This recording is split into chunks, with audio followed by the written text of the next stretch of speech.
પણ મનના ખેલની વાત કરતો હતો સાહેબ.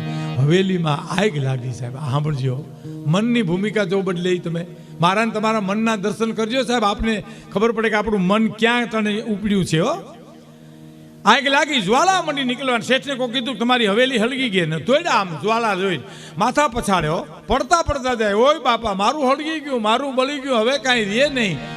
અને એમાં કોકે આવીને ઓચિતાને કીધું કે રોમાં શેઠ તમારી હવેલી તો 15 દી પહેલા તમારા દીકરાએ વેચી નાખી છે.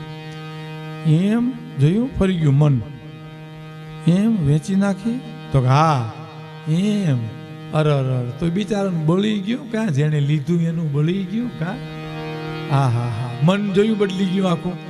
મારું હળગી ગયું, મારું બધું બળી ગયું. ને ઓલે કીધું કે તમારા દીકરા હવેલી વેચી નાખી 15 દી પહેલા, તો તરત જ મન ફરી ગયું. અરે રે બિચારાનું બળી ગયું કાં.